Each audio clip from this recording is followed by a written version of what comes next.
अस्सलाम वालेकुम रहमतुल्लाहि व बरकातुहू। आज जो है हम लोग फ़िज़िक्स शुरू करने जा रहे हैं। तो फ़िज़िक्स का जो हम लोग है पहला चैप्टर शुरू करेंगे, जो कुछ अच्छा खासा वेटेज है इसका, लाइट चैप्टर का, सीबीएसई के अंदर चाहे बिहार बोर्ड के अंदर। तो इसीलिए हम शुरू कर रहे हैं इस लाइट चैप्टर को। तो कुछ इस चैप्टर को शुरू करने से पहले कुछ हम इसकी हिस्ट्री में चले जाते हैं, ठीक है? हिस्ट्री में बात कर लेते हैं कि जो लाइट की जो डेफिनेशन पे है, जो लाइट का जो नेचर था, उस पे बहुत लंबी डिस्कशन चली थी। फिर फाइनली जाके प्रूव्ड हुआ था कि लाइट क्या है, असल में क्या चीज़ है लाइट। खैर, तो सबसे पहले शुरू कर लेते हैं कि लाइट जो है ना, लाइट को सबसे पहले न्यूटन साहब ने 1670 में कहा था कि लाइट के पास जो है पार्टिकल नेचर है, लाइट पार्टिकल नेचर की तरह बिहेव करता है। फिर उसी 20 साल बाद 1690 में हाइजन आए, उन्होंने कह दिया कि नहीं, लाइट का साहब जी वेव नेचर रहता है, जो लाइट जो है वेव नेचर के फॉर्म में होता है। फिर अल्बर्ट आइंस्टाइन भी जब बाद में आए तो फिर उन्होंने कहा कि पार्टिकल नेचर है लाइट का। फिर सब फाइनली सब फिर बात ये हुई कि लाइट जो है ना, कोई ऐसा नेचर प्रूव नहीं करता है, लाइट एक फॉर्म ऑफ एनर्जी है। क्या है? Light is a form of energy, is a form of energy which sometime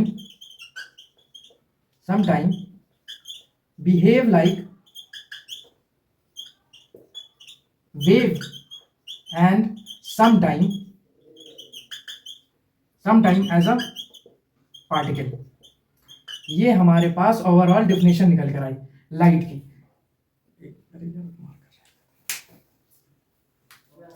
तो लाइट की हमारे पास ये ओवरऑल डेफिनेशन निकल कर आई अपनी कि light, what is light, light होता क्या है दरअसल ये हकीकत में। तो ये चीज़ें यहाँ क्लियर हुई अपनी। फिर उसके बाद अगर हम जब इसके सारी चीज़ें डिस्कस हो गई, अगर हम अब मैं अगर जैसे कहूँ कि सर ये बात तो समझ में आती है कि लाइट का पार्टिकल नेचर से क्या डिफाइन करना चाह रहे हैं आप, लाइट जो हमेशा स्ट्रेट लाइन में ट्रैवल कर रही है, ये चीज़ क्लियर होती है मुझे। वेव नेचर से आप क्या बताना चाह रहे हैं? वेव नेचर अगर मान लो कि मैं कहूँ कि चलो ठीक है, एक ट्रांसपेरेंट मटेरियल है, एक ट्रांसपेरेंट मटेरियल है, इसमें लाइट आई, विदाउट डेविएशन लाइट पास कर गई, इससे चली गई लाइट। मगर अब मैं यहीं पे कह दूं कि कोई अगर ये ओपेक मटेरियल है, ओपेक मटेरियल है ये, तो अब इसमें लाइट कहां पास हो पाएगी? इसमें लाइट आई और ये बेंड कर गई, ये लाइट आई और ये बेंड कर गई, तो अब इसमें लाइट कहां पास हो पा रही है, कहां स्ट्रेट लाइन में जा पा रही है? तो ये जो हुआ ना अपना, ये जो ओपेक है, ये यही ये जो ये फंक्शन जो है, ये वेव नेचर में जाके डिफाइन होगा। ये क्या डिफाइन होगा? तो ये अपना वेव नेचर में डिफाइन होगा डिफ्रैक्शन पे। हाँ, तो ये ओवरऑल थी अपनी लाइट की बातें, मतलब इसकी डिस्कवरी की बातें थी, इसके इसके डिफिनेशंस की बातें हो गई।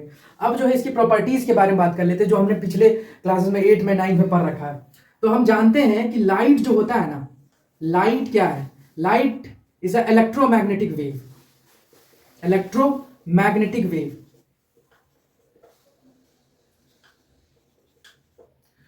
इलेक्ट्रोमैग्नेटिक वेव मतलब इसको कोई मीडियम की जरूरत नहीं होती है, डज नॉट नीड मीडियम,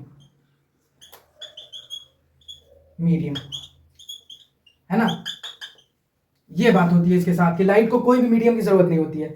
दूसरी बात हमने क्या देख रखी थी कि light travels always in straight line, always in straight line. अब यहीं पर आप रुकना होगा आपको और यहीं पर बात करनी होगी कि ट्रैवल तो करती है हमेशा स्ट्रेट लाइन में, मगर जब वेव नेचर को जब हम डिफाइन करते होते हैं, वेव नेचर को जब डिफाइन करते होते हैं, तो फिर वहां पर दिक्कत आ जाती है। मान लीजिए हमारे पास कोई ओपेक मटेरियल है ना, ओपेक मटेरियल है, लाइट आई और लाइट ने बेंड किया है, लाइट ने बेंड किया है, तो यही जो लाइट का बेंड होता है, लाइट का बेंड होना और जो जैसे डिफ्रैक्शन जैसी प्रॉपर्टी, डिफ्रैक्शन जैसी प्रॉपर्टी, इंटरफेरेंस जैसी प्रॉपर्टी, ये लाइट के पार्टिकल नेचर से डिस्क्राइब नहीं हो पाता, पार्टिकल नेचर से नहीं होता डिस्क्राइब, पार्टिकल नेचर इसको नहीं बता पाता, किसको? डिफ्रैक्शन को, अपना इंटरफेरेंस वाले चीजों को नहीं बता पाता। तो खैर ये थी हमारी। फिर उसके बाद हमने ये भी देखा था कि लाइट का जो स्पीड होता है, लाइट की जो स्पीड होती है वैक्यूम के अंदर वो होती है अपनी 3 × 10⁸ मीटर पर सेकेंड अप्रोक्सीमेटली।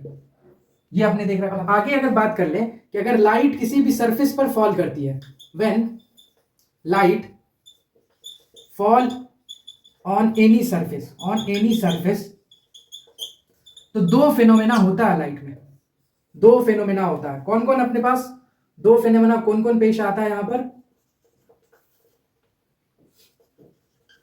एक है अपने पास रिफ्लैक्शन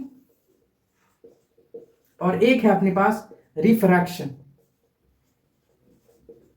ये दो फिनोमेना अपने पास आते हैं जब भी लाइट फॉल करती है किसी भी मीडियम पे।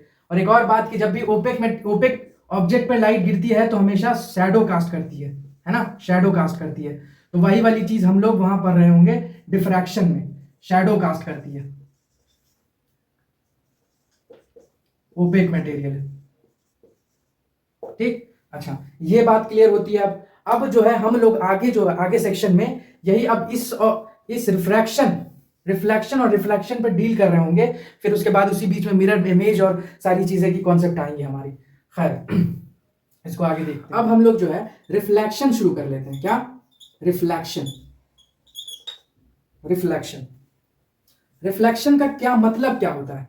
रिफ्लेक्शन का जनरल सा मतलब होता है कि जब लाइट जो है फॉल करती है किसी भी ऑब्जेक्ट पर और बाउंस बैक करती है और उसका इमेज बनता है हमारे आंख के अंदर, that is called as reflection. मतलब कहीं भी bouncing back of the light is called as reflection from any surface, चाहे वो ऐसा सरफेस हो, चाहे इरेगुलर सरफेस हो, कैसा भी सरफेस हो, लाइट का बाउंस बैक कर जाना यही कहलाता है reflection.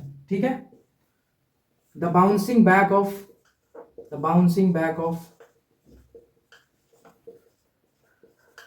of light from any surface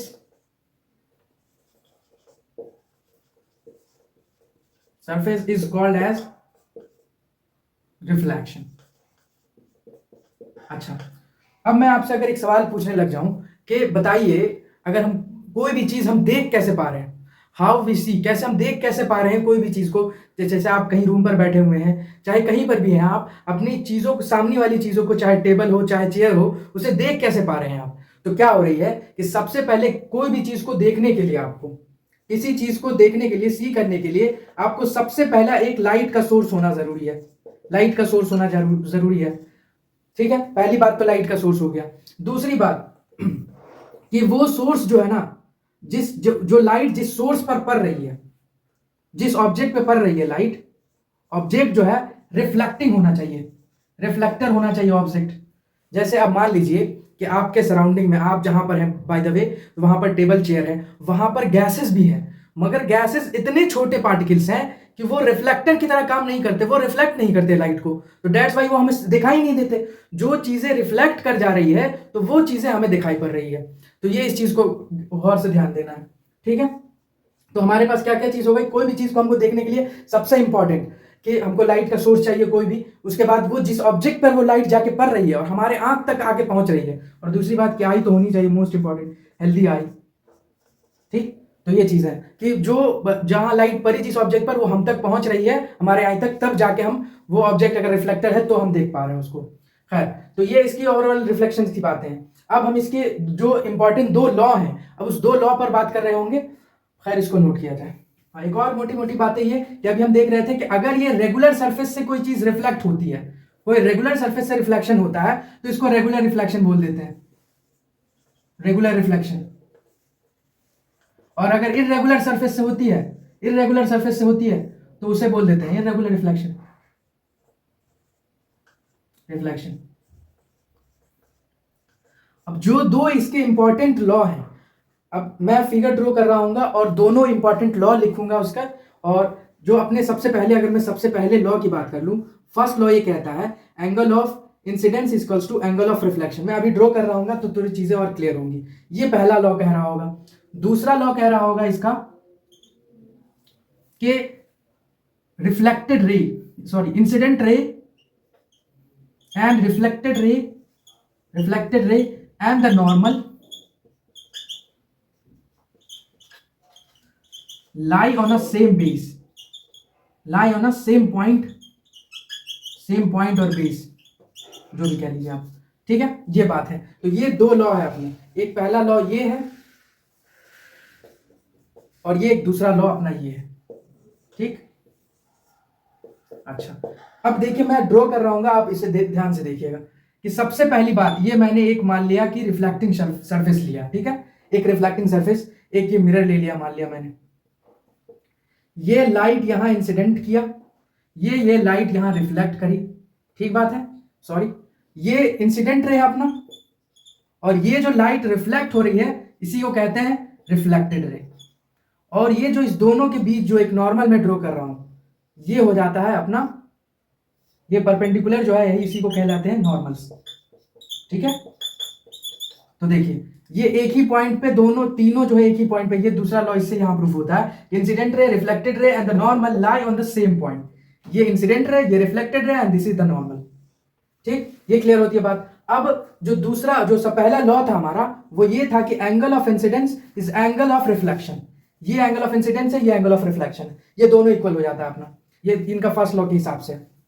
अब ये चीज तो क्लियर होती है अपनी। अब एक और बात मैं बता दूं, थोड़ी सी आगे बातें हो जाएंगी मगर चीजें आपके लिए बेहतर रहेगी न्यूमेरिकल सॉल्व करते वक्त। ये एंगल जो है, ये एंगल, ये मिरर के साथ जो एंगल लग रहा है ये, और ये इसके साथ इधर जो लग रहा है, ये दोनों भी एंगल इक्वल ही होते हैं। अगर ये मैं मान लूं थीटा है तो ये भी थीटा होता है, ठीक है। अब आइए मैं इसी के ऊपर आपके साथ एक न्यूमेरिकल प्रैक्टिस करूंगा, तो उसे देखते रहिएगा। जस्ट लाइक एन एग्जांपल ले लूं मैं कि ये अपना एक मिरर है, ठीक है, ओके, ये इंसिडेंट रे आई, ये रिफ्लेक्टेड रे गई, ठीक है, ये एंगल मैंने दे दिया है आपको 50 डिग्री, ठीक है। अब मैं आपसे पूछ रहा हूं कि भैया एंगल ऑफ इंसिडेंस बता दो मुझे, ठीक है। तो आप क्या सोचिएगा, अभी अभी के लिए मैं आपके लेवल पर ये भी एंगल दे रहा हूं कि 50 डिग्री है, ठीक है। अब मुझे बताइए आप कि एंगल ऑफ इंसिडेंस क्या होता है, इसमें एंगल ऑफ रिफ्लेक्शन, तो वही चीजें हो जाएंगी। और ये ओवरऑल, ये अगर मैं एंगल इसको थीटा मान लूं तो ये कंप्लीट एंगल थीटा कितना होगा, मुझे ये भी बता दीजिए आप, ठीक है। अच्छा, तो हम सबसे पहले शुरुआत कैसे करेंगे इस क्वेश्चन के लेकर, कि हम जानते हैं कि ये जो पूरा कंप्लीट है, ये कंप्लीट जो है यहां से यहां तक ये 180 डिग्री बनाता है, ठीक। तो angle 50 plus angle I plus angle R plus इधर के angle 50 that is equals to 180 degree. है क्लियर है बात, ये बात। चलिए ये 50 और 50 ये 100 अपना, प्लस एंगल आई, और क्या एंगल आर को मैं एंगल आई लिख दूं, क्यों सर, क्यों लिखेंगे, तो हम सर पहले लॉ से जान रहे हैं इस बात को, 180 डिग्री, ये 100 उधर लेकर गए, ये 2 एंगल आई बचा अपने पास इधर, ये 80 बच गया, और ये एंगल आई कितना हो गया अपने पास, ये 40 डिग्री, तो एंगल आई कितना निकला अपना 40 सर, और एंगल थीटा कितना हो जाएगा, तो वही 2i के बराबर तो है सर, एंगल आर और एंगल आई तो दोनों इक्वल ही होता है, तो ये 2i के बराबर है, तो दैट्स मीन्स ये 80 डिग्री। तो अपना बात यहाँ क्लियर होता है इस क्वेश्चन के साथ। चलिए खैर आगे बात करेंगे हम। इमेज की बात क्या है कि इमेज वो पॉइंट होता है जहां टू रेज एक्चुअली मीट करे या फिर अपियर टू मीट हो और अपियर टू मीट हो, वो इमेज होता है, वो इमेज कहलाता है। तो इसी के बेस पर अपने पास दो तरह के इमेज हो जाते हैं, एक होता है वर्चुअल इमेज और एक होता है sir real image.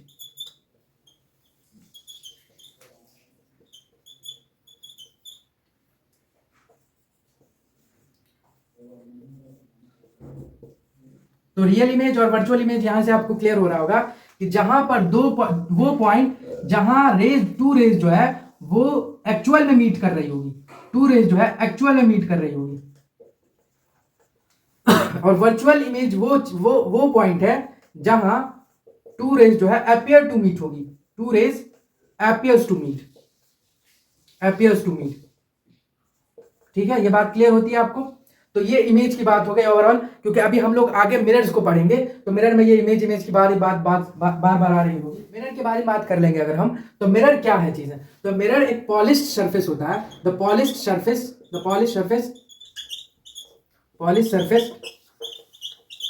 which reflect almost all the light incident on it, ठीक है। तो ये ओवरऑल बात होती है मिरर की, कि मिरर एक ऐसा सरफेस है, एक पॉलिश सरफेस होता है जो ऑलमोस्ट सारे लाइट को रिफ्लेक्ट करती है जितना उस पर इंसिडेंट हो रहा है। अब इसी पर हम आगे बात कर रहे होंगे कि अब मिरर हमारे पास दो तरह से आ जाएंगे, एक हो जाएगा अपने पास प्लेन मिरर, एक हो जाएगा अपने पास स्फेरिकल मिरर। तो अब आगे हम लोग बात कर रहे होंगे कि एक होगा प्लेन मिरर अपने पास, और प्लेन मिरर हमने पिछले क्लासेस में पढ़ा हुआ है अपने 9th और 8th में, और उसके बाद अपना हो जाएगा स्फेरिकल मिरर, जो यहाँ इसको डिटेल में पढ़ना है, स्फेरिकल मिरर। ठीक है, चलिए अब हम प्लेन मिरर की कुछ बातें कर लेते हैं। प्लेन मिरर पे, ठीक है, प्लेन मिरर पे हम लोग बात कर ले रहे हैं। तो प्लेन मिरर की अगर हम जब बात करेंगे तो इसका पहले ये कुछ ऐसा होता है, ठीक है, ये अपना पॉलिश सरफेस हो गया, पॉलिश सरफेस हो गया, ठीक बात है। अगर मैं मान लीजिए मैं यहां पर एक ऑब्जेक्ट के साथ फिर इसकी कैरेक्टरिस्टिक लिखूंगा, तो अगर मैं यहां पर मान लिया मैंने किसी ऑब्जेक्ट को बनाया है, एक लाइट मैंने यहां से कराई है जो कि रिट्रेस होकर वापस आ जाएगी, ठीक है, और एक लाइट जो है अपनी मैंने यहां से बेंड करवाई है, ठीक बात है, ओके। अब इसको अगर पीछे प्रोसीड करते हैं हम लोग, तो ये कहीं जाके अपीयर्स टू मीट यहां हो रही है,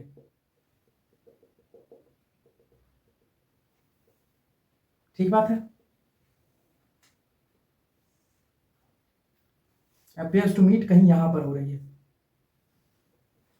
तो इसमें जो अब इसकी कैरेक्टरिस्टिक की अगर हम बात करें, इस इमेज की जो ये फॉर्म करता है जो इमेज, इसकी कैरेक्टरिस्टिक की अगर हम बात कर लें, तो सबसे पहली बात कि जो इसका जहां जहां ऑब्जेक्ट का डिस्टेंस था, ऑब्जेक्ट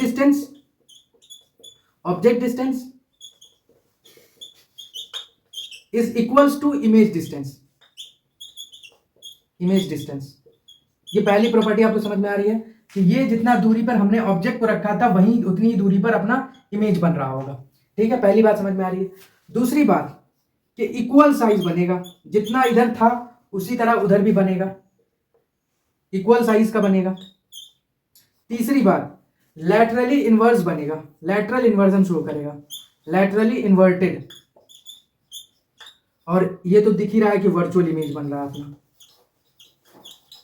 ये क्लियर होती है बात अपनी, ठीक है। और यहां पर फोकस का कोई कॉन्सेप्ट नहीं होता, फोकस इसका इनफाइनाइट होता है, बात क्लियर हो रही है। अब हम लोग जो है आगे स्फेरिकल मिरर देख रहे होंगे। अपने पास एक टर्म आया था लैटरल इन्वर्जन, ठीक है, लैटरल इन्वर्जन, इसको पहले डिस्कस कर लेते हैं फिर आगे बढ़ते हैं। लैटरल इन्वर्जन जो है एक फेनोमेना है जिसमें लेफ्ट की चीजें राइट की तरफ लगती है और राइट की चीजें लेफ्ट की तरफ लगती है। जस्ट एन एग्जांपल ले लेता हूं मैं कि मान लीजिए ये मेरे पास एक मिरर है, ठीक है, यहां पर मैंने अगर P बनाया है ये, तो ये इधर ऐसा कुछ ऐसे दिखेगा, ठीक है, समझ रहे हैं आप, ये इधर था वो इधर की साइड दिख रहा है, जो लेफ्ट होगा वो राइट दिखेगा, जो राइट होगा वो लेफ्ट दिखेगा अपना। तो ये लैटरल इन्वर्जन का फिनोमेना होता है, ठीक। अच्छा, अब हम लोग आगे बात कर रहे होंगे, अब स्फेरिकल मिरर की अब हम लोग स्फेरिकल मिरर पे बात कर ले रहे होंगे। तो जैसे कि हम लोगों ने प्लेन मिरर पे बात किया है, तो इसी तरह हम लोग स्फेरिकल मिरर बात करेंगे कि if the reflecting surface is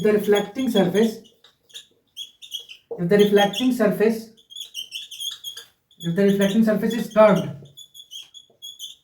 it is called as, if the reflecting surface of the mirror कह लीजिए of the mirror is curved is called as spherical mirror, ठीक है। अब इसमें हम लोग दो तरह के मिरर्स की बात करते हैं। तो दो तरह के मिरर कौन कौन है अपने, तो एक है अपना कॉनकेव और एक है अपना कॉन्वेक्स, ठीक है, एक है अपना कॉनकेव और एक है कॉन्वेक्स। तो जब कर्व सरफेस इनवर्ड होगा, अगर कर्व जो होगा इनवर्ड होगा तो वो होता है कॉनकेव, जैसे कि ये इसकी हम बात कर रहे हैं, ठीक है, ये अपना पॉलिशिंग कर दिया मैंने इसे। अच्छा, अगर आउटवर्ड होगा, कर्व सरफेस आउटवर्ड होगा, then it is called as convex, ठीक, मैं इसकी बात कर रहा हूं। तो ये ओवरऑल जो है इसके टाइप्स और स्फेरिकल मिरर की बातें हैं। अब जो है बहुत इंपॉर्टेंट टॉपिक अपना शुरू होगा, वो है रे डायग्राम। तो अब हम उसको आगे कंटिन्यू करेंगे। दोनों का मैं रे डायग्राम का पहले रूल लिखूंगा, कॉन्वेक्स और कॉन्केव दोनों का एक साथ हम देखेंगे और फिर उसके बाद आगे धीरे धीरे प्रोसीड करेंगे। रे डायग्राम से पहले हम कुछ और इंपॉर्टेंट पॉइंट देख लेते हैं कि अगर मैं ये मान लूं कि ये अपना कॉन्केव मिरर है, ठीक है, कॉन्केव मिरर है, तो अपने पास ये हो गया प्रिंसिपल एक्सिस, ठीक है, इसे प्रिंसिपल एक्सिस कह रहे हैं हम लोग, प्रिंसिपल एक्सिस। अच्छा, ये जो जिस सर्कल की वजह से ये बनता है, तो ये जो इसका सेंटर होता है इसको सेंटर ऑफ कर्वेचर कह देते हैं हम लोग। क्या कह देते हैं? Centre of curvature. ठीक है, कर्वेचर। अच्छा, उसके बाद अपना ये जो है ये फोकस हो जाता है यहाँ पर अपना, ये पॉइंट है पोल पे, एपरेचर पे, ये सेंटर पॉइंट हो जाता है। ठीक है, अच्छा ये तो अपना हो गया। और इसको जो ये यहाँ से यहाँ तक की दूरी है इसको कहते हैं हम रेडियस ऑफ कर्वेचर। क्या कहते हैं? Radius of curvature. ठीक है, ये जो दूरी होती है फोकस और पोल से, ये जो डिस्टेंस नापते हैं हम ना, तो ये पोल से और यहाँ सेंटर ऑफ कर्वेचर से नाप रहे हैं तो इसको रेडियस ऑफ कर्वेचर कह रहे हैं। और जो फोकस और पोल के बीच की डिस्टेंस है उसको फोकल लेंथ कह देते हैं हम लोग, फोकल लेंथ। तो ये कुछ और पॉइंट था जिसको जानना हमको जरूरी था। अब जो है हम लोग रे डायग्राम को मैं एक ही बार लिखूंगा, दोनों के इसको अपने पास कॉन्वेक्स के भी और कॉन्केव के भी, और उसको एक ही साथ देख लेंगे हम लोग। रे डायग्राम के लिए जो है ना हम लोग, मैंने यहाँ पे लगभग ये कॉन्केव के लिए और ये कॉन्वेक्स के लिए मैंने बनाया है इमेज फॉर्मेशन के लिए। मैं आपको यहाँ पे छोटे छोटे फॉर्म में बता दे रहा हूँ कि अपने पास सिर्फ 4 रूल है जो दोनों केस में एप्लीकेबल है। यहाँ पर क्या होगा? अपीयर टू मीट होगा, यहाँ पर वही चीजें डायरेक्टली लगेगी। जस्ट लाइक सबसे पहला रूल क्या कहता है कि अगर कोई भी फोकस से अगर कोई रे पास कर रही है, सबसे पहली बात कि कोई भी इमेज बनाने के लिए आपको कम से कम 2 रे की तो रिक्वायरमेंट होगी। इमेज कहीं पर ही बनाना है आपको 2 रे की रिक्वायरमेंट होगी। तो क्या होगा कि अगर फोकस से कोई रे पास कर रही है, फोकस से रे पास कर रही है तो वो पैरेलल हो जाएगी प्रिंसिपल एक्सिस के। ठीक है, पहली बात आपको क्लियर होती है। ये पहला लॉ हो गया, पहला रूल हो गया। दूसरा अपना कि अगर कोई पैरेलल ले आ रही है, पैरेलल रे आ रही है मिरर की तरफ, तो वो जो है फोकस पर कट करेगी। कहां पर कट करेगी? फोकस पर कट करेगी। ये दूसरा नियम हो गया अपने पास। तीसरा नियम ये कहता है कि अगर कोई सेंटर ऑफ कर्वेचर से पास कर रही है तो वो वहीं से लौट जाएगी, वो सेंटर ऑफ कर्वेचर पर ही लौट जाएगी। ये तीसरा नियम है। ये चौथा जो बात है कि अगर कोई पोल से हम किसी रे को गुजार रहे हैं, पोल से रे को लेकर जा रहे हैं, तो वो जितना ऑब्लिगली आया है वो उतने ही एंगल पर ऑब्लिगली चला जाएगा, जितने एंगल पर आया था वो ऑब्लिगली, जितने एंगल पर आया था। Angle of I equals to angle of R is. अब देखो, अब हम यहाँ पर आपको इमेज के साथ बताने की कोशिश करेंगे। ये जनरल रूल था। सबसे पहले हम फिर से बात कर ले कि अगर फोकस से कोई लाइन, कोई रे आ रही है तो वो पैरेलल हो जाएगी प्रिंसिपल एक्सिस की, पहली बात। दूसरी बात, अगर कोई पैरेलल आ रही है प्रिंसिपल एक्सिस की तो वो कट करेगी फोकस पर, ये दूसरी बात। तीसरी बात, अगर कोई सेंटर ऑफ कर्वेचर से कोई रे जा रही है तो वो लौट जाएगी सेंटर ऑफ कर्वेचर पर ही।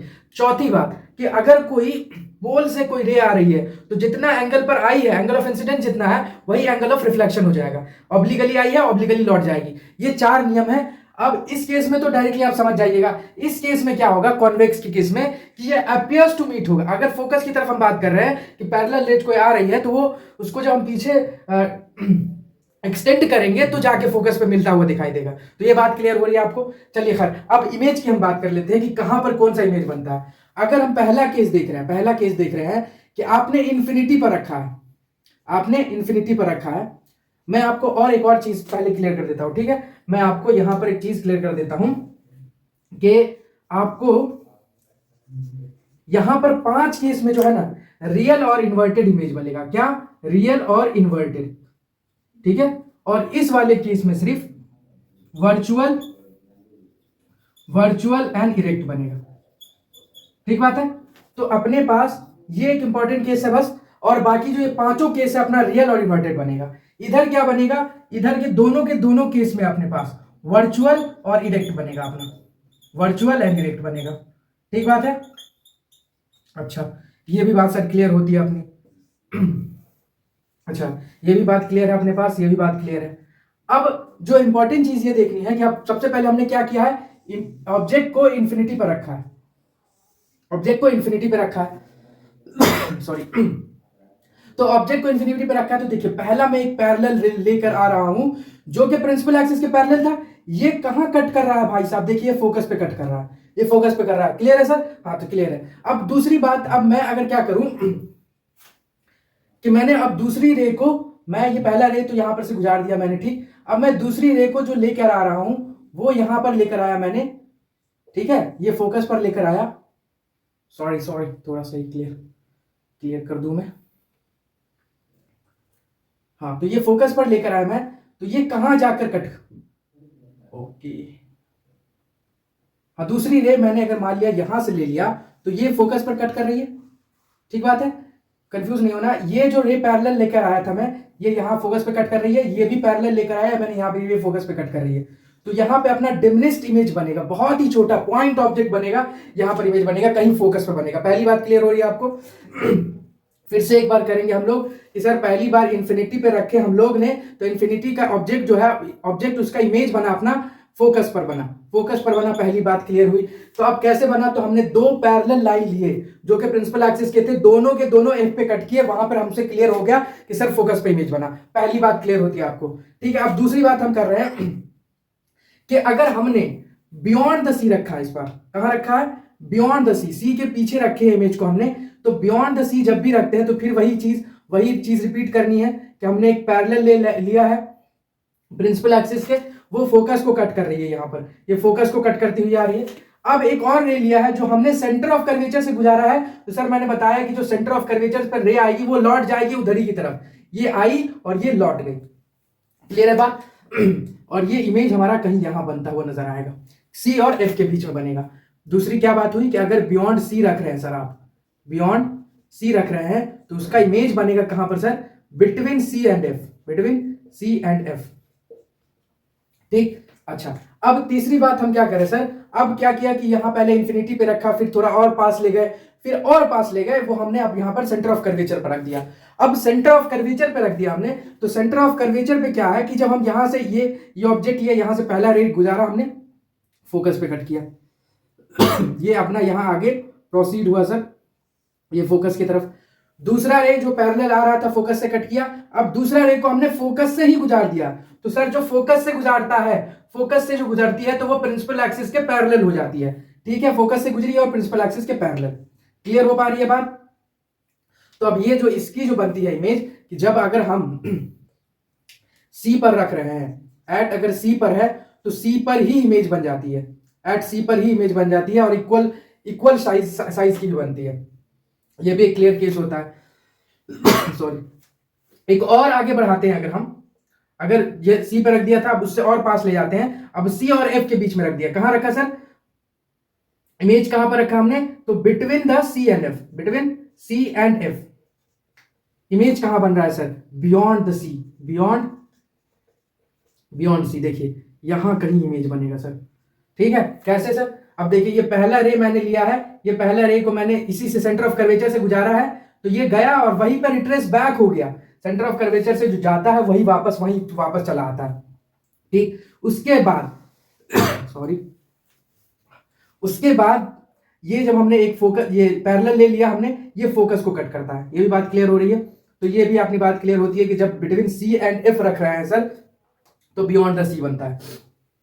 अब और पास ले गए, अब हम फोकस पर रख दिए सर, तो फोकस पे रख दिया है, तो पहला देखिए यहां सेंटर ऑफ कर्वेचर से लिया, फिर से वही प्रिंसिपल एक्सिस के पैरेलल लिया और सी पर फिर से जाके कट किया।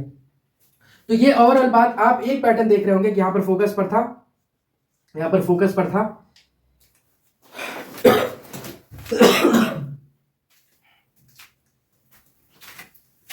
ठीक है, यहां पर फोकस पर था अपना, तो ये आप देख रहे होंगे यहां पर जब फोकस पर था तो इमेज कहां बन रहा है, इंफिनिटी पर।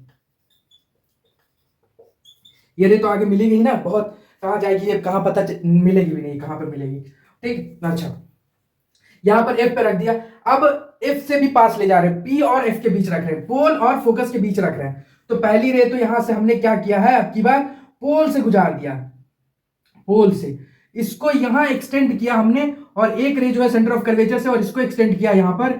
ये मोस्ट इंपॉर्टेंट केस कि सर इसमें जो है concave mirror can form virtual as well as, concave mirror can form real as well as virtual object. ये बात क्लियर होती है, यही सिर्फ एक केस है जहां पर वर्चुअल और इरेक्ट बनता है इमेज। ये देख लीजिए बिहाइंड द मिरर बन रहा है, बिहाइंड द मिरर,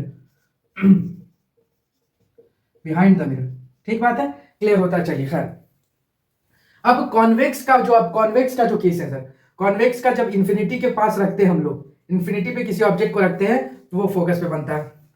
वैसा ही केस है वैसा ही केस है कि जब इन्फिनिटी पर है तो फोकस पे बन रहा है, ये भी यहाँ पे भी इन्फिनिटी पर भी है तो फोकस बन रहा है। और ये देखिए सर ये कहाँ बन रहा है, यहाँ पर ऑब्जेक्ट रखा है और ये वर्चुअल बिहाइंड द मिरर बन रहा है, वर्चुअल हो रहा था और इरेक्ट भी होता है। तो मैं ये कह रहा था कि इसका जो इमेज बन रहा है अपना ये वाला केस, जब हम कहीं पोल और इन्फिनिटी के बीच रख रहे हैं, कहा पोल और इन्फिनिटी के बीच रख रहे हैं, तो जब हम रे एक्सटेंड कर रहे हैं, देख रहे हो सेंटर ऑफ कर्वेचर से लिए हैं, वही रिट्रेस बैक हुआ है, और एक हमने पैरेलल लाया है, वो जो डाइवर्ज होते हुए डाइवर्ज हुआ उसको पीछे एक्सटेंड करेंगे, फोकस पे कहीं कट करते हुए दिखेगा, तो इमेज हमारा कहीं यही पोल और फोकस के बीच बनेगा। तो पहला इसमें हमारा क्या था कि इन्फिनिटी पर था अपना, इन्फिनिटी पर था, तो यहां अपना इमेज बन रहा था फोकस पर, एट फोकस। और दूसरा यहां पर जब हमारा पोल एंड इन्फिनिटी के बीच है, इन्फिनिटी और पोल के बीच है, इन्फिनिटी और पोल के बीच है, तो इमेज कहीं बन रहा है पोल एंड फोकस के बीच, ठीक है, फोकस के बीच। ये बात आपको क्लियर हो रही है। सबसे पहला केस हम कॉनकेव का उठा रहे हैं, ठीक। तो कॉनकेव का क्या था सर कि जब इन्फिनिटी पर रख रहे थे तो इन्फिनिटी पर रख रहे थे तो फोकस पर इमेज बन रहा था। पहली बात क्लियर होती है आपको, सीधी सीधी बात है। रे डायग्राम आप बना लीजिएगा कि सर आप इन्फिनिटी पर रख रहे थे, अगर हम फिर से यही बात कर लें, कॉनकेव की हम बात कर रहे हैं, ठीक है सर, इन्फिनिटी पर रख रहे थे आप, तो इमेज कहां बन रहा था, ये ऑब्जेक्ट यहां पर था, ऑब्जेक्ट जो है यहां पर था, और इमेज कहां बन रहा था, ठीक है। ये बात को लिखेंगे हम थोड़ा सा, बस रिवाइज करने के लिए थोड़ा। इन्फिनिटी पे रख रहे थे सर, फोकस पर इमेज बन रहा था, पहली बात क्लियर होती है आपको। अब इन्फिनिटी से थोड़ा और आगे बढ़ जाए, इन्फिनिटी से सर बियॉन्ड द सी रख दिया हमने, बियॉन्ड द सी सर अब की बार जो है वो सी एंड एफ के बीच इमेज बन रहा है, C and F, centre of curvature और फोकस के बीच। सर सी पर रख दिया, एट सी, तो सी ए पर बन जाता है इमेज भी। सर अब की बार जो है सी एंड एफ के बीच रख दिया, बियॉन्ड द सी बनेगा सर। सर अब की बार फोकस पर रख दिया तो ये इन्फिनिटी पर चला जाएगा। और एक और लास्ट केस जो अपना है, फोकस एंड पोल के बीच रख रहे होंगे सर, तो ये बिहाइंड द मिरर बनेगा सर, बिहाइंड द मिरर। तो इस पांचों केस में सर, इस सारे केस में जो है रियल और इन्वर्टेड बनेगा, रियल एंड इन्वर्टेड, और सिर्फ ये अकेला केस है जिसमें वर्चुअल एंड इरेक्ट बनेगा, ठीक है, बात क्लियर होती है आपको। और वही दो केस और था, किसमें, कॉन्वेक्स में। तो कॉन्वेक्स में जब इन्फिनिटी पर रख रहे थे ऑब्जेक्ट को तो फोकस पर कट कर रहा था, और जब सर इन्फिनिटी और पोल के बीच रख रहे थे, एंड पोल के बीच, तो कहीं पोल एंड फोकस के बीच बन रहा था, ठीक है सर। तो और इधर में ये इसमें जो इमेज बन रहा था अपना, ये सारा का सारा जो है वर्चुअल इरेक्ट था, वर्चुअल एंड इरेक्ट, क्लियर होता है।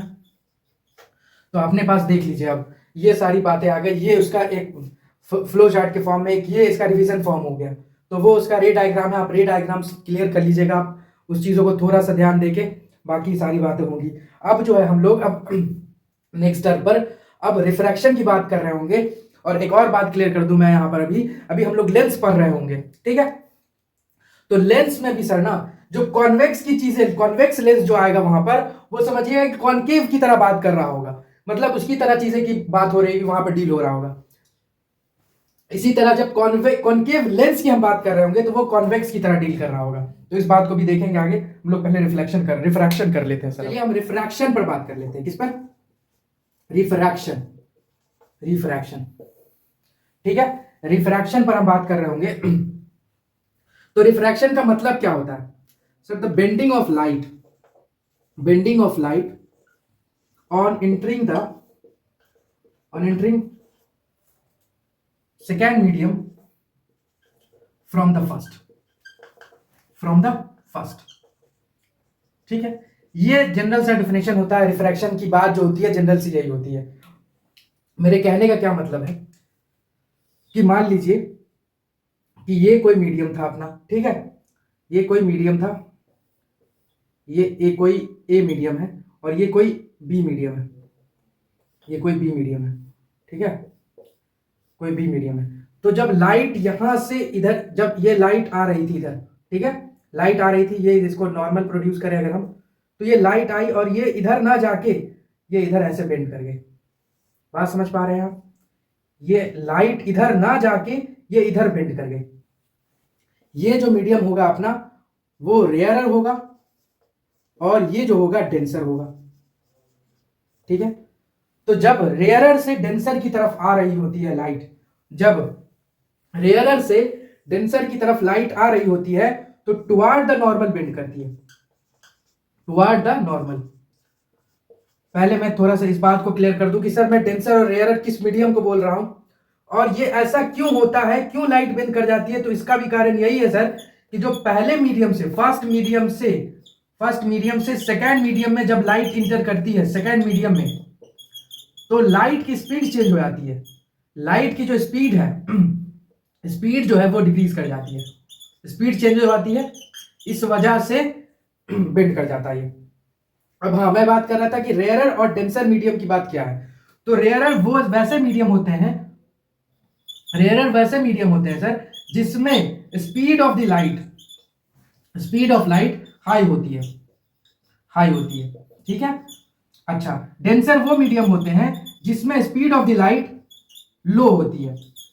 कंपैरिजनली दोनों की बात कर रहे हैं हम लोग, लो होती है, ठीक है। तो ये चीज आपको क्लियर होती है। तो ये पहली बात मैंने यहां पे क्लियर की। अगर इसी का उल्टा अपोजिट जैसे जाता है, अगर ये कोई मीडियम अगर ये ऐसे आ रही है चीजें, ठीक है, और ये हमने यहां नॉर्मल बना लिया इस चीज को, ये इस लाइट को यहां से जाना चाहिए था इधर की तरफ, आगे की तरफ, ये सॉरी, ये लाइट इधर की तरफ प्रोड्यूस हो रही थी, ये इधर की तरफ बेंड कर जाएगा, ये नॉर्मल की तरफ ना आके नॉर्मल से अपोजिट बेंड करेगा।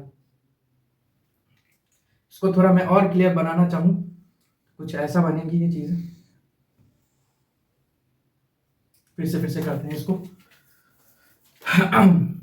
चलिए, ड्राइंग थोड़ी मेरी बेहतर नहीं है, तो खैर ये लाइट आ रही थी अपनी, ठीक है, ये अपन ने नॉर्मल ड्रॉ करा, ठीक है, ये जस्ट इसके अवे चली जाएगी, समझ रहे हैं, इसके अवे जाएगी, ये इधर की तरफ ना आके अवे जाएगी, तो ये डेंसर मीडियम होगा और ये रेयरर में आ रही होगी,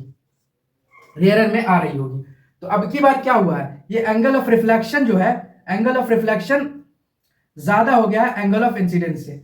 यहां पर एंगल ऑफ इंसिडेंस, ये जो एंगल ऑफ इंसिडेंस है, ये angle of incidence angle of reflection से ज्यादा होता है यहां पर। तो दोनों केस को आप बारी बारी समझ लीजिए। ये अवे फ्रॉम द नॉर्मल जा रहा है, अवे फ्रॉम द नॉर्मल, ठीक है। चलिए, खैर फिर से मैं थोड़ी सी फिर से एक आपसे बात कर ली जाए कि इस चीज को मैंने क्या क्या मैंने यहां पर क्लियर किया आपको। तो सबसे पहली मैंने कि रिफ्रैक्शन बताया आपको। रिफ्रैक्शन का क्या मतलब है कि जब भी लाइट एक मीडियम से दूसरे मीडियम में जाती है तो वो बेंड करती है। अब बेंड किधर की तरफ करेगी, नॉर्मल की तरफ करेगी या अवे फ्रॉम द नॉर्मल करेगी, वो इस बात से डिपेंड कर रहा है कि वो किस मीडियम से किस मीडियम में जा रही है। अगर डेंसर से रेयरर में जा रही होगी तो वो अवे फ्रॉम द नॉर्मल चली जाएगी, अगर वो रेयरर से डेंसर में आ रही है तो टुवार्ड द नॉर्मल जाएगी। तो इस बात को ध्यान रखना खैर आपको। और क्यों होता है ऐसे, ये बेंडिंग होती क्यों है, स्पीड ऑफ लाइट की वजह से वो चेंज होता है, that's why the bending happens. खैर, ये रिफ्रैक्शंस की बातें थी। अब मैं यहां पर जिस तरह रिफ्लेक्शंस के दो लॉ थे, इसी तरह अपने पास रिफ्रैक्शंस के भी दो लॉ है, उसको मैं लिखता हूं, पहले इस चीज को आप नोट कर लीजिए। अब रिफ्रैक्शन की हम बात कर रहे हैं, रिफ्रैक्शंस के दोनों लॉ पे अगर हम लोग बात करेंगे तो फर्स्ट लॉ और अपने सेकंड लॉ की बात करेंगे। तो फर्स्ट लॉ क्या कहता है इसका कि incident ray and the refracted रे and the normal lie on the same point और अ प्लेन। ये सेम एज वैसा ही हो गया, ठीक है। उसका जो सेकंड लॉ था अपना रिफ्लेक्शंस का, उसी तरह रिफ्रैक्शन का फर्स्ट लॉ है। ये जो सेकंड लॉ है इसका कि एंगल ऑफ सॉरी, फिर से मैं एक बार क्लियर करना चाहूंगा इसे। हाँ, the ratio of angle, the ratio of angle of sine and ratio of angle of sine of incidence and angle of sine of refraction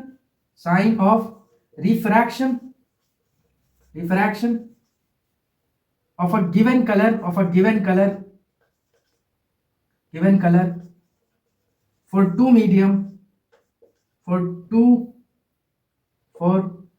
two pair of medium is constant। ये इतनी लंबी चौड़ी बात मैंने लिखी है। अब इसको मैं शॉर्ट फॉर्म में लिखना चाहूं कि sine angle of I by sine are is constant. यही कहता है सेकंड लॉ अपना। ठीक है, ये बात क्लियर होती है आपको। ये सेकंड लॉ इसका यही कहता है कि जो साइन का एंगल है और साइन आर का एंगल है वो कांस्टेंट होता है, और कोई बड़ी सी बात नहीं है। अच्छा, ये पहला लॉ हो जाता है अपना। अब इसी को आगे इसके साथ रिलेशन के साथ प्रोड्यूस होता है कि ये जो है अपना रिफ्रैक्टिव इंडेक्स के साथ इसका रिलेशन हो जाता है। Sine μ1 sin 1 I1 equals to μ2 sin r। ये हो जाता है अपना रिलेशन जब हम दो बॉडीज के लिए, दो मीडियम के लिए लगा रहे होते हैं। तो पहले मीडियम का रिफ्रैक्टिव इंडेक्स, दूसरे मीडियम का रिफ्रैक्टिव इंडेक्स और उसके साइन का ये रेशियो होता है, साइन का ये रिलेशन होता है, और रेशियो से हम ये जानते हैं कि इसका ये कांस्टेंट होता है। ठीक है, ये हमारी मोटी मोटी बातें हैं इसमें रिफ्रैक्शंस में। फिर से अगर मैं थोड़ी सी फिर से डील करके बताऊं आपको कि रिफ्रैक्शंस में हमने कुछ नहीं देखा कि सीधा ये बात पहली कि bending of light is called from first medium to second medium is called as refractions. अपने दो लॉज देखे, दो लॉज डिस्कशन किए, क्यों बेंडिंग होती है, स्पीड के चेंज होने की वजह से, वो बात क्लियर हो गई।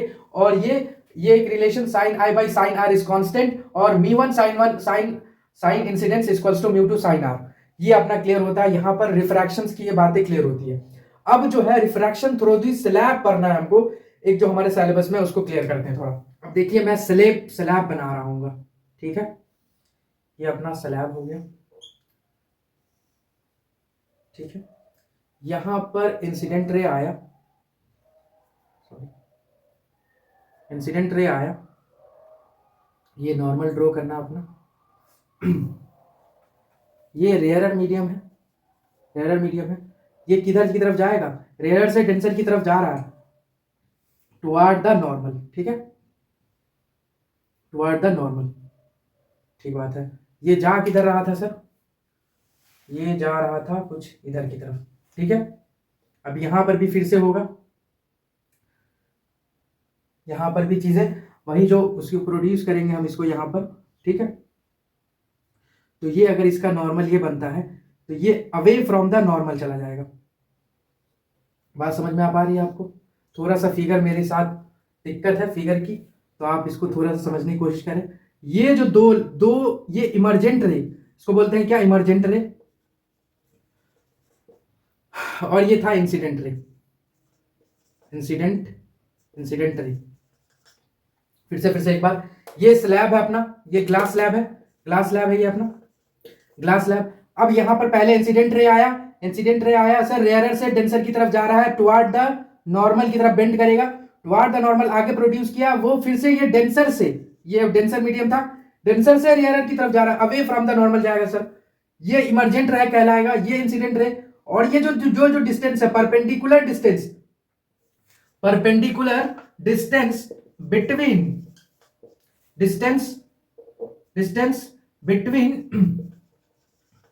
between the emergent ray and the incident ray is called as lateral displacement। ये बात आपको क्लियर होती है यहां तक? ये बात क्लियर होती है आपको यहां तक? अब जो है एक और बात कि वही मैं बता रहा था कि ये जो एंगल ऑफ इंसिडेंस है और ये एंगल ऑफ इमर्जेंट है, वो उसका रिलेशन हो जाएगा sine I by sine R, दोनों इक्वल हो जाएंगे। कहीं पर भी हो म्यू, हमको लेना देना नहीं कहां से हो रहा है, जहां पर से भी वो बेंड कर रहा होगा, वो एंगल ऑफ इंसिडेंस और ये एंगल ऑफ इमर्जेंस जैसे कि इक्वल हो जाता है। जो दो दो दो मीडियम में कहीं पर भी दोनों को हम इक्वल कर देंगे, कांस्टेंट होता है दोनों हर जगह। रिफ्रैक्टिव इंडेक्स पर हम बात कर लेंगे, रिफ्रैक्टिव इंडेक्स पे हम बात कर लेंगे। रिफ्रैक्टिव इंडेक्स पे हम बात करें तो रिफ्रैक्टिव इंडेक्स का मतलब यही होता है कि दो मीडियम के स्पीड का जो रेशियो होता है वही रिफ्रैक्टिव इंडेक्स कहलाता है। और एब्सोल्यूट का मतलब होता है एब्सोल्यूट। एब्सोल्यूट जो हम लोग निकालते हैं, एब्सोल्यूट रिफ्रैक्टिव इंडेक्स, वो निकालते हैं with the respect of air. Air के रिस्पेक्ट में अगर निकाल रहे होते हैं तो वो एब्सोल्यूट रिफ्रैक्टिव इंडेक्स निकलता है, दैट इज C/V। ये अपना एक रिफ्रैक्टिव इंडेक्स का जो रिलेशन आ जाता है अपने पास। ठीक है, ये बात क्लियर होती है आपको। अब ये रिफ्रैक्टिव इंडेक्स खत्म होता है। अब इसके बाद और एक और चीज कि रिफ्रैक्टिव इंडेक्स का जो हम बात कर रहे हैं, तो एयर का रिफ्रैक्टिव इंडेक्स, एयर का वो सबसे कम होता है, दैट इज 1.00 समथिंग।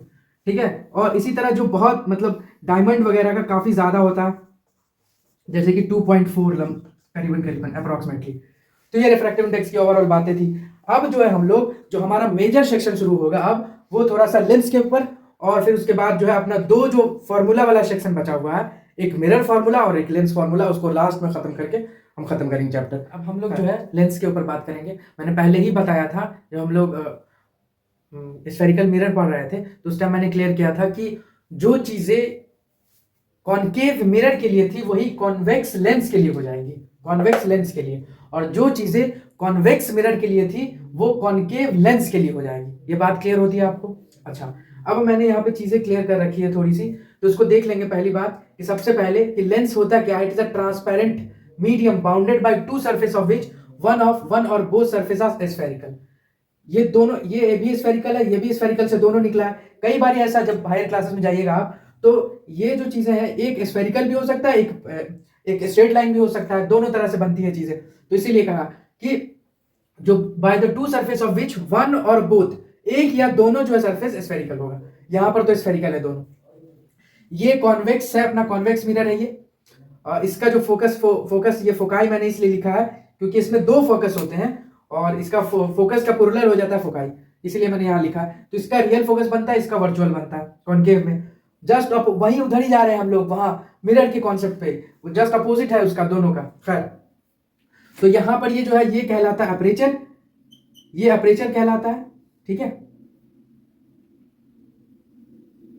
ओके।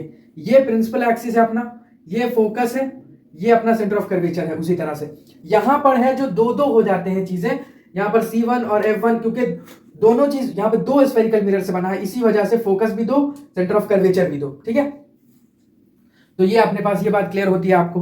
अब ये जो है ये अपना ओवरऑल इसका जो भी चीज है, इसके जो फिगर्स है, ये अपना फिगर रिप्रेजेंट करता है। इधर इस केस में भी कॉनकेव मिरर में भी ये अपना, इसके पास दो फोकस है, इसके पास दो सेंटर ऑफ कर्वेचर है। सेम कहानी है, क्योंकि मसला ये है कि दोनों जो है सरफेस दो स्फेरिकल सरफेस से बना हुआ है, इसी वजह से इसके दोनों दो दो चीजें हैं। ठीक है, अब जो है इसमें भी हम जो है रूल पढ़ेंगे, इमेज फॉर्मेशन की बात करेंगे कि इमेज कैसे फॉर्म होगा, इसका रूल पढ़ेंगे। फिर आगे हम और भी आगे रूल्स पढ़ लेते हैं हम लोग। फिर से वही चीज कि रूल क्या है अपने पास इमेज बनाने के लिए।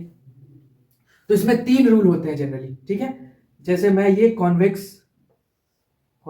कॉन्वेक्स लेंस बना रहा हूं। ठीक है, कॉन्वेक्स लेंस बनाया मैंने, ये ऑप्टिकल सेंटर है इसका। अच्छा, पहला सबसे पहले अगर कोई रेज पैरेलल आ रही है तो ये बेंड कर जाती है ये अपना फोकस सेकंड पे। ठीक है, ये अपना पहले मैं इसको बना दूं, ये फोकस सेकंड है अपना, ये सेंटर ऑफ कर्वेचर है, ये फोकस, ये सेंटर फोकस फर्स्ट है, ये सेंटर ऑफ कर्वेचर फर्स्ट है। तो कोई भी पैरेलल रेज आ रही है तो वो बेंड करेगी किधर की तरफ? फोकस की तरफ चली जाएगी। पहला रूल यही कहलाता है। दूसरी बात कि अगर कोई कॉन्वेक्स लेंस से, अगर ये हो गया अपना ऑप्टिकल सेंटर, ये कोई कॉन्वेक्स लेंस से अगर कोई फोकस से पास कर रहा है, ये फोकस है, फोकस फर्स्ट, अगर कोई फोकस से पास कर रहा है, ठीक है, फोकस से पास कर रहा है, तो ये पैरेलल ऑफ प्रिंसिपल एक्सिस हो जाता है। दूसरा लॉ समझ में आया? वही चीजें चलती हैं, वही सेम सेम बातें, बस थोड़ी सी चीजें बदल जाती है। खैर, अब तीसरी बात,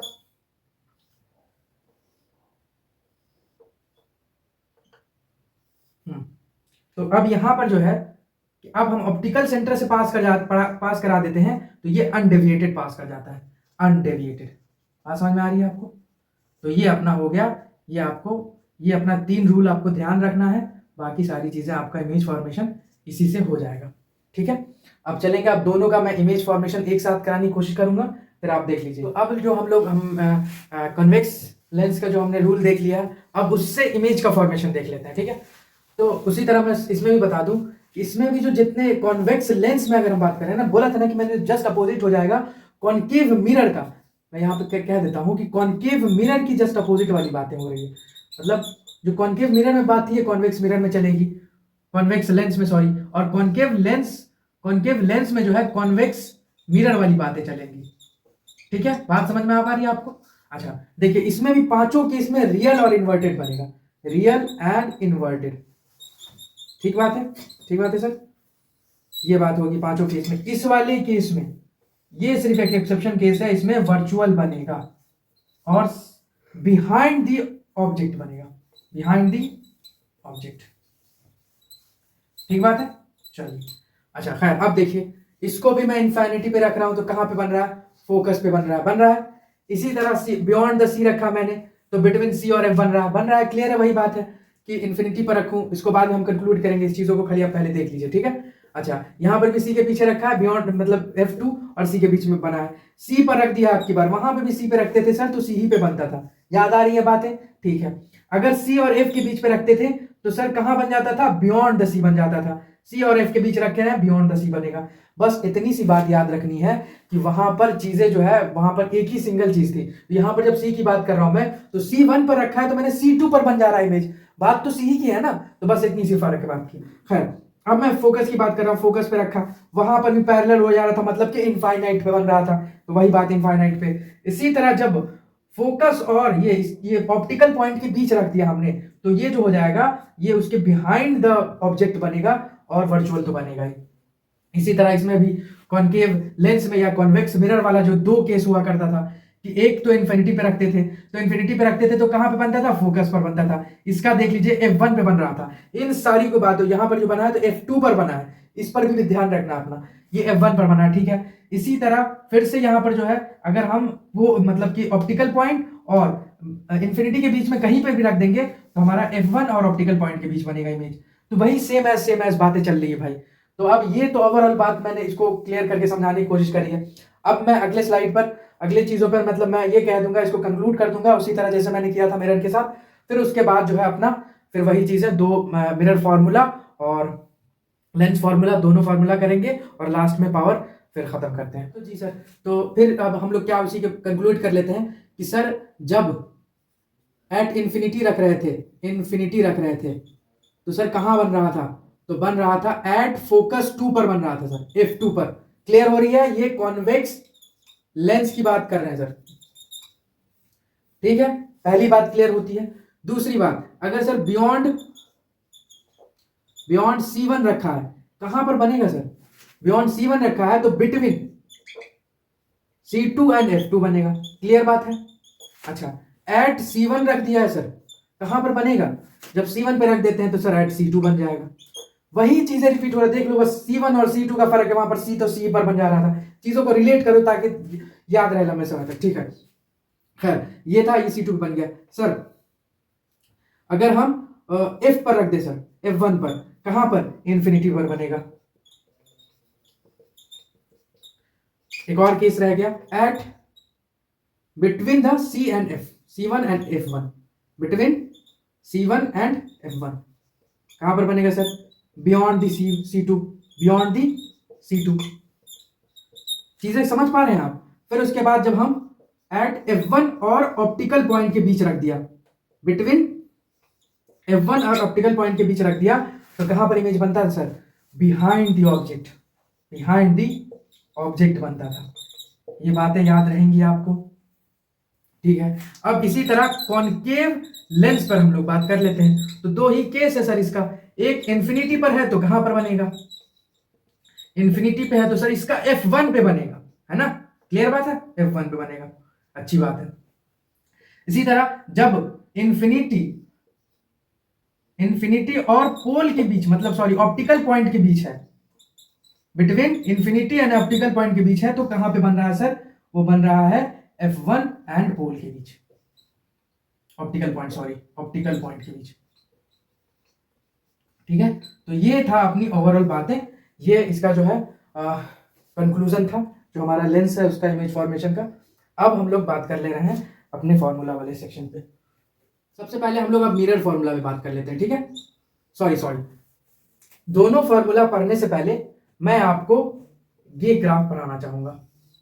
ठीक है, ये क्लियर हो गया, आपको फॉर्मूला लगाने में दिक्कत नहीं आएगी, क्योंकि आप फॉर्मूला याद कर लेंगे, बस प्लस माइनस की दिक्कत होती है। बस आप इतनी सी बात याद रखिए, जो पॉजिटिव का एक्स है उसको हमेशा आप पॉजिटिव लेके चलेंगे, जो भी इस साइड होगा मिरर के या लेंस के इस साइड है उसको हम पॉजिटिव लेके चलेंगे, इधर की साइड है उसको नेगेटिव लेके चलेंगे। जो ऊपर की साइड चीजें हैं, जैसे ये ऑब्जेक्ट रख दिया तो इसको पॉजिटिव लेके चलेंगे, नीचे की साइड है कोई चीज उसको नेगेटिव लेके चलेंगे। बस इतनी सी बात है, आपको ये ध्यान में रखना है, बाकी चीजें हो जाएंगी। ठीक है, अच्छा अब मैं इसी बात को आगे प्रोसीड करता हूं।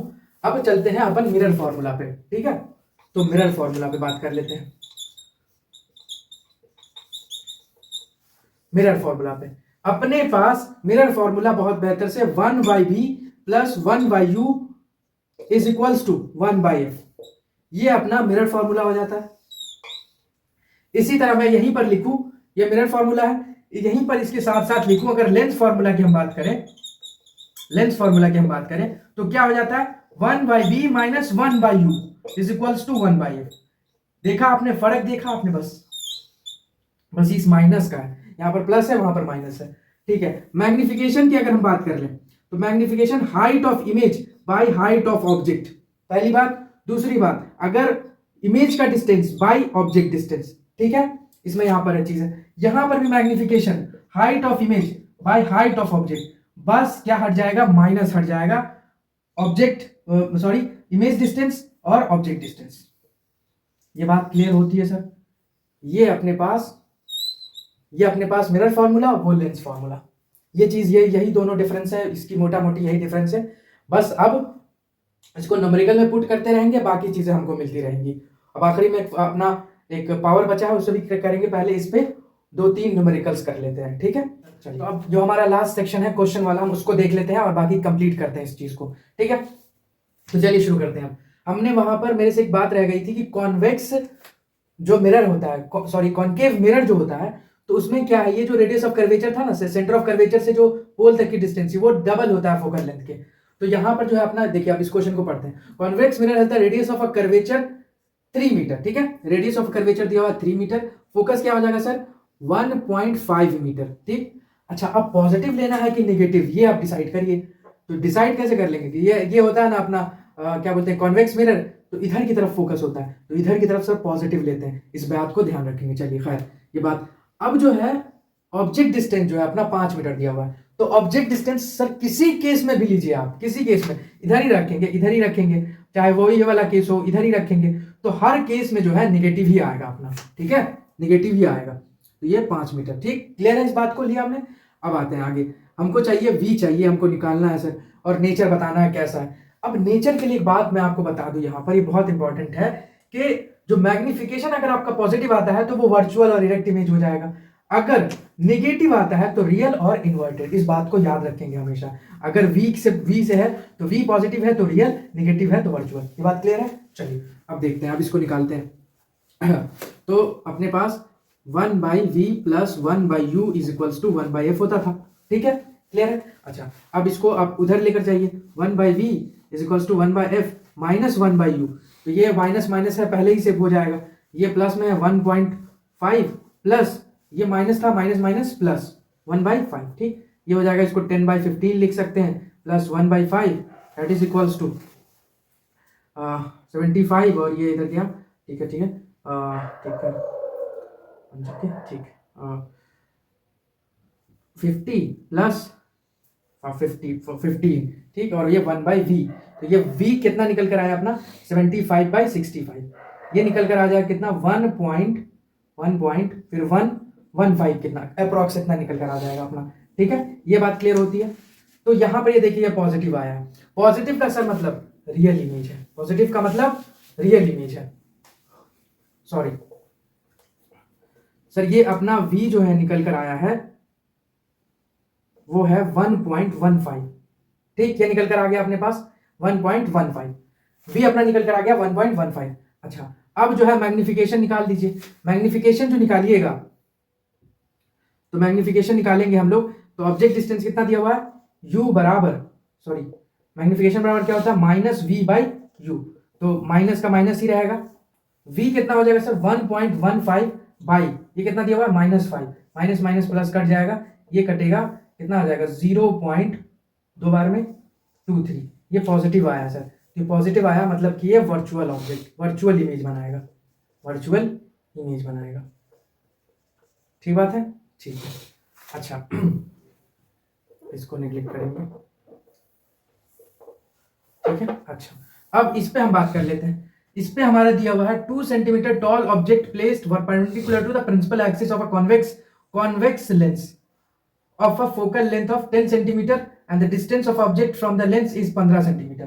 सब लिखते हैं, फोकस लेंथ दिया हुआ 10, कॉन्वेक्स लेंस से पॉजिटिव लेंगे, ऑब्जेक्ट सर हमेशा माइनस लेते हैं, -15, v चाहिए, और हमको ऑब्जेक्ट डिस्टेंस भी दिया हुआ, हाइट ऑफ ऑब्जेक्ट भी दिया हुआ 2 सेंटीमीटर, मैग्निफिकेशन भी पूछ लिया है, ठीक है। चलिए खैर अब बताते हैं, पता लगाते हैं। तो इसका फॉर्मूला होता है 1/v - 1/u = 1/f होता है ये, इसको उधर लेकर जाइए, 1/v = 1/f प्लस 1/v हो गया, और ये माइनस में दिया हुआ है, तो ये 1/10 और ये -1/15, तो ये हो जाएगा 15 और ये 30 के करीबन आएगा, और ठीक है। चलिए, और फिर उसके बाद 3 और 2, तो ये 1 हो जाएगा, तो 1/v, तो v = 30 आया, ये अपना इमेज का डिस्टेंस आ गया, ठीक है। अच्छा, अब मैग्निफिकेशन निकाल लेते हैं। मैग्निफिकेशन बराबर होता है v/u, ठीक है। यहां पर माइनस पहले ही से होता है, माइनस ऐड नहीं करते, माइनस पहले ही से होता है, that is equals to v कितना है, v है अपने पास 30 निकल कर आया है सर, u कितना था 15, माइनस के साथ है, तो ये -2 आएगा मैग्निफिकेशन, ठीक है। और -2 का मतलब होता है सर कि अपना ये एक रियल ऑब्जेक्ट बनाया है, रियल इमेज बनाया है, ठीक है। तो ये अपनी बात क्लियर हो गई यहाँ तक, और कोई इसमें यही 2 क्वेश्चन थे। अपना एक और लास्ट टॉपिक बचता है, आखिरी हमारा रह रहा है पावर। अब पावर पर हम बात कर लेते हैं कि पावर बराबर होता है 1/f, ठीक है, और ये हमको मीटर में लेना होता है, ठीक है, बात क्लियर होती है। अब 2 बात और कि कॉन्केव लेंस और कॉन्वेक्स लेंस, जो इसका जो कॉन्केव लेंस का जो फोकल लेंथ होता है और जो पावर होता है, ये दोनों नेगेटिव होता है, और इसका जो होता है फोकस और पावर दोनों पॉजिटिव होता है, तो इस बात को भी आपको याद रखनी है। खैर, तो यही था अपना ओवरऑल पूरा चैप्टर। अब जो है हमारा चैप्टर मैंने यहीं पर रैप अप किया है। अब आपको क्या करना है कि अब इसके एनसीईआरटी के गो थ्रू हो जाइएगा, आप चीज़ों को थोड़ा देख लीजिएगा, जैसे मैंने एग्जाम्पल्स को थोड़ा स्किप किए हैं, रिफ्रैक्शंस वगैरह के, उसको देख लीजिएगा। बस रिफ्रैक्शंस में एक अलग से एग्जाम्पल आता है, किंगफिशर एक बर्ड होती है जो कि पॉन्ड्स में वो मछली को देख लेती है, एग्जैक्टली देख लेती है, ठीक है, तो वो एक अलग से एक्सेप्शन सा एग्जांपल है। खैर, उसके बाद अपने पास रिफ्रैक्टिव इंडेक्स जो है, उसमें रिफ्रैक्टिव इंडेक्स का चार्ट बना रखा है, उसको भी देख लीजिएगा, इन टेक्स्ट को क्वेश्चन को सॉल्व कर लीजिएगा, बाकी रिवाइज करिए, धीरे धीरे इंशाल्लाह हो जाएगा, वक्त कम है एग्जाम में, ठीक है। और चीज़ों को आप करते रहिए, फिर इंशाल्लाह हम मिलेंगे किसी दूसरे टॉपिक के साथ। अल्लाह हाफिज़।